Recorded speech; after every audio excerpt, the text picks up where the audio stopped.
মোৰ মৰমৰ জুবিন দাৰ অনুৰাগীসকল, এইবোৰ কি শুনি আছোঁ? দুনিয়াই কৈছে যে মই জুবিন, আমি জুবিন। এইবিলাক কি? কোনোবা এজন জুবিন দা আকৌ ওলাব পাৰিবনে? কোনো নোৱাৰে। জুবিন দা আছিল এজন কৰ্ণৰ দৰে দানী। তেখেতে প্ৰাকৃতিক ভাল পাইছিল, জীৱ জন্তুক ভাল পাইছিল। আমাৰ এইবিলাক দানৱে প্ৰাকৃতিক ধ্বংস কৰিবৰ কাৰণেহে যত্ন কৰে। গতিকে কেনেকৈ জুবিন দা হ'ব পাৰে? কি জুবিন দা বিজেপিৰ কাৰণে আছিল? বিজেপি ঘৰে ঘৰে যে নাহৰ হেৰি লগাব, বিজেপি য'ত য'ত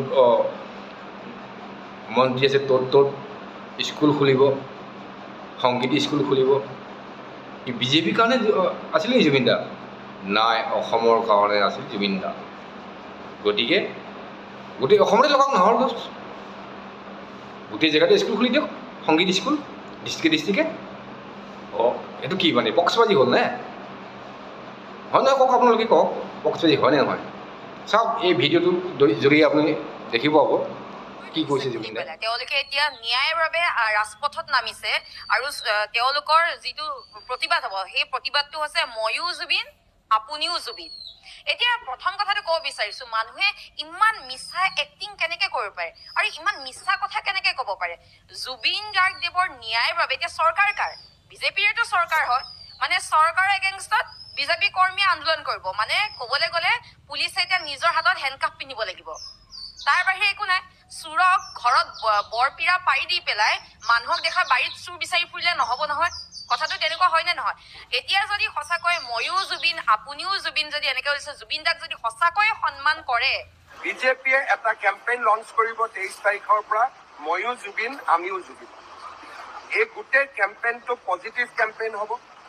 প্ৰত্যেকটো বিজেপিৰ বিধায়ক থকা সমষ্টিত জুবিন গাৰ্গৰ এটা প্ৰতিমূৰ্তি নিৰ্মাণ হ'ব।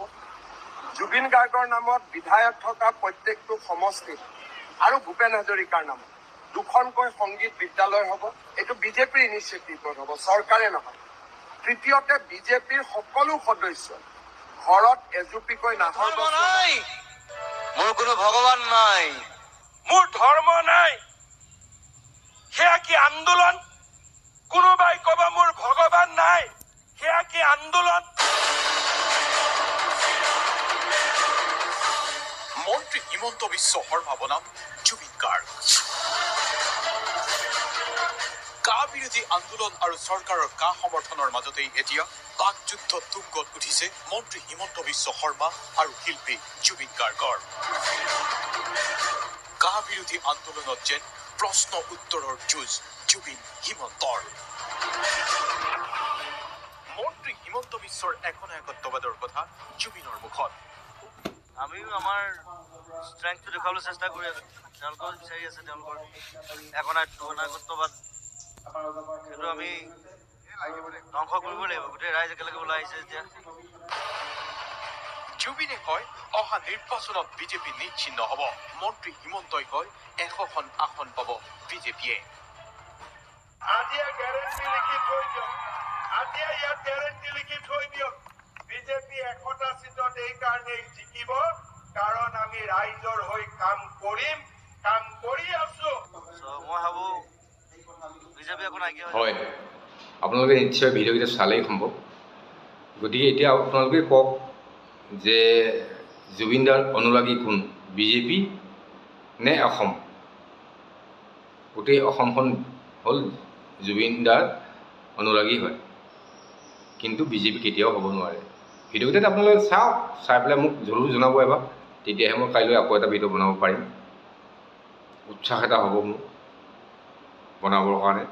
গতিকে বিজেপি কেতিয়াও হ'ব নোৱাৰে জুবিন দাৰ অনুৰাগী, যিমানেই নকওক এতিয়া যে মই অমুক কৰিম, মই তমুক কৰিম, মই নাহৰ গছ লগাম, মই স্কুল বনাই দিম, সংগীত স্কুল বনাম। তাকো ক'ত বনাব? শুনিলেই মই আকৌ বনাই ক'ব দৰকাৰ নাই। গতিকে লাষ্টত মই এইটোকে বিচাৰোঁ মোৰ অন্তৰে, জুবিন দা জয়, জুবিন দা জয়, জুবিন দা জয়, justice for Zubeen da, justice for Zubeen da. Thank you so very mass.